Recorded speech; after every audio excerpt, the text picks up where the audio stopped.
Okay, we have just had a premature set of twins. This one's barely alive, this one's doing better. Absolutely tiny. I'm going to head to bed, get up in a few hours and fingers crossed, really. It is a few hours later, good morning. It is howling down the rain. Now round this corner, I don't know what we're going to find. Hopefully 2 live calves, but...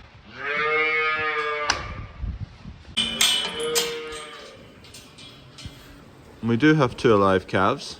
1, 2. To my surprise, we still have 2 live calves. I've got milk heating up down at the house at the moment. This one's actually quite perky. We've also got a few leaks in the shed roof. I think there's probably about 5 spots like that. Dampness creeping through. I think I'm going to take this one off and get it under a heat lamp. I think that's the best thing for it. I'm quite positive about this one. This one's doing well. Hand for scale. Keep going, keep going. That's it.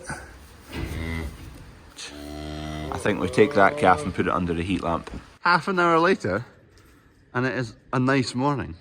What is going on, dog? Last pen to do, and then we'll get to bedding them. It's bad news for the second twin. Poor bugger.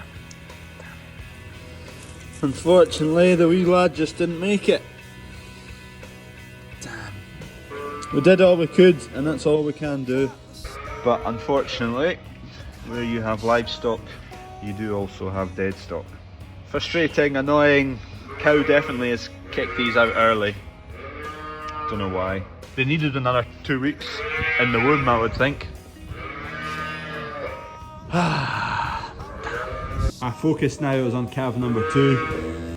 I'm not sure if it's that sensible actually having a heat lamp in where there is a cow and straw. I need to shift that big green combine so we can get in about these bales, which are wheat straw.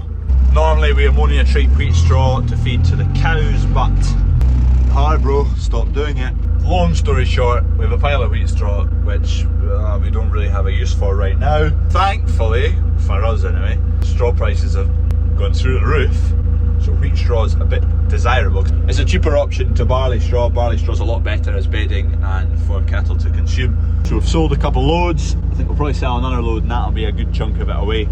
So I'll shift that combine away and then I can get in at these bales. You can see the difference. That's the barley straw, nice and golden. Wheat straw is a lot more brittle. It doesn't absorb moisture like barley straw will. And I think barley straw's got a bit more nutrition in it for cattle to eat versus wheat straw.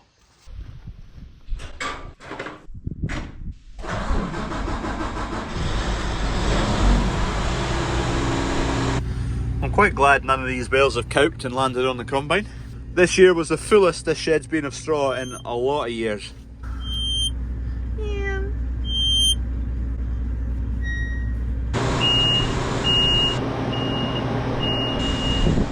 We'll just leave it running while we load the lorry. Left the AC on as well, it's good for the seals. I only learned that last year. There's the lorry there. Just quickly need to feed a calf before this cools down. Some of these bales have got a fair lean on them.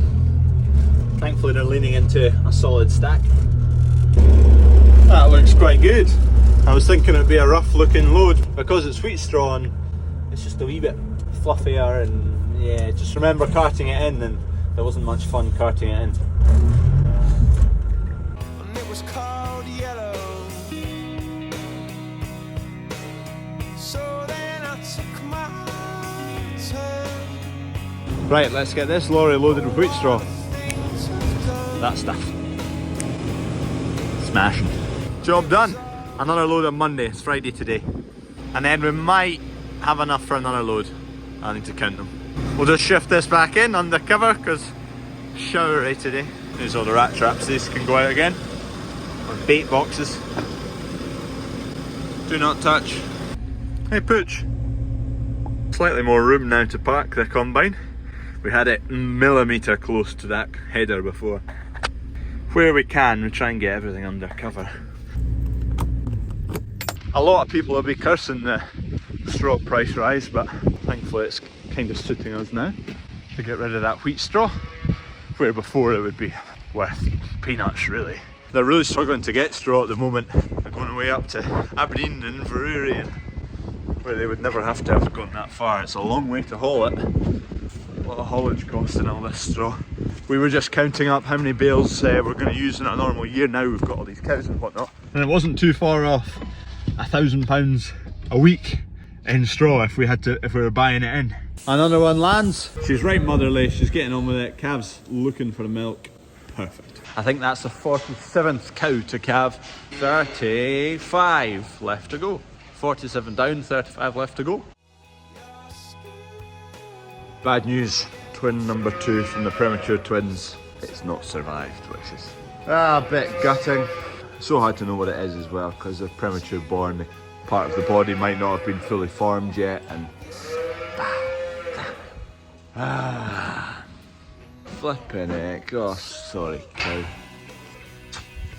Never nice, but that's the way of it. I had a really high hope for that calf last night. Freddie and Emily were helping feed it last night. Here's a picture. Silver linings of it all is it teaches kids and all that a bit of an early lesson as to what happens to us as well. Right, anyway, here's Pancake peeking over. Pancake's now just getting fed 1 bottle a day and is on pellets as well. Hello, Pancake. You're thirsty this morning. You do your best when they're alive, and if they don't make it, you move on and you do your best for the rest. That's all you can do. Plan of action now is I'm going to actually skin that calf, pick a set of twins that are in the shed at the moment and split them off just to take a bit of pressure off another cow, also make use of that cow who's lost her twins. So the skin of the calf who's just died, it'll be tiny though. But yeah, it's to get the smells and the aroma onto another calf that's not that cow's, so she thinks it's her calf. If you don't want to see the dead calves, both of them, then skip to this time here, just to give people a second to skip if they don't want to see it. What I'm about to do may seem a wee bit gruesome, but it is to benefit another calf. Maybe gruesome, but you've got to do it for the benefit of another calf. At least you're getting something useful out of this calf that's died. Unfortunate it's died, yes, but if we can get some good out of it, then we might as well. So this is what we're going to do. So what we're going to do is we're going to cut the jacket off of this calf so it can be beneficial for another calf and another cow. I've never actually done this before, but it's for the smells, the scent onto the new calf, so the cow will take it. Cut a wee incision here, just got a compressor going there, blow air into it, and that basically will peel the jacket off of the body instead of me having to pull it off. I've seen it done before, it's quite interesting.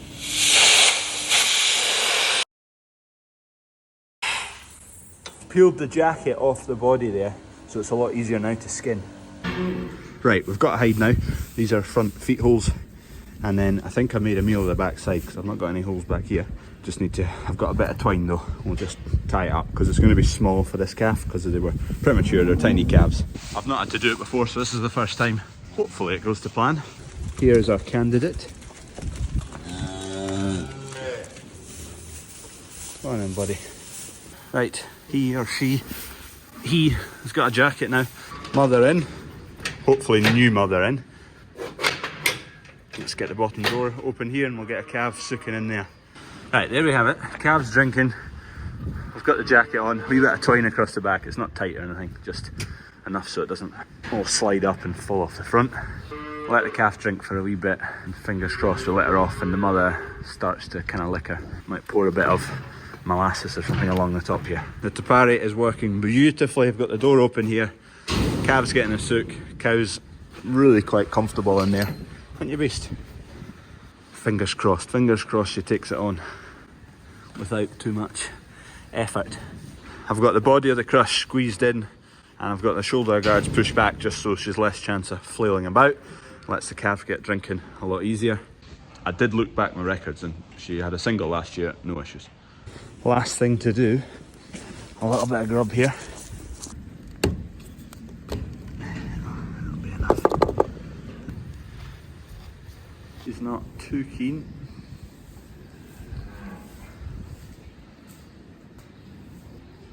Right, we'll leave them for a wee bit, but I'll need to just keep an eye on them because the cow might start boxing the calf and giving it a thud and a dump, so She's not realised there's molasses along the top of the calf.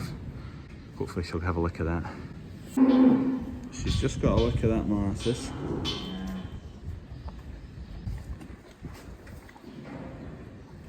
Gate lady's just told me she's turning into her mother, which I can't say I disagree with.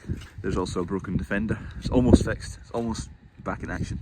Listen to her power. Might take a few cranks. Oh, come on. How far off centre have I aligned the splines? Just slightly off. I think I must have aligned the splines about 1 tooth off. Good enough for me. I was missing a washer though that goes on the castle nut on top of the ball joint. I'll need to do that anyway so I can shift it one spline because it's out by, well, it's at least one out. I'll get it bang on that back of the workshop. But we're moving, that's the important bit. Hey Pooch. Just lost that again. Forgot about it. That happens so often. Small and dark and it vanishes. I don't know if I actually mentioned why I bought that. The grand plan is I'm going to change the chassis on my 110 crew cab. So that is going to be my runaround in the meantime. I wasn't really planning on getting it so soon, but it came up. It was a mile down the road. It wasn't too expensive. So I just went ahead and got it. And I get to experience so much character building.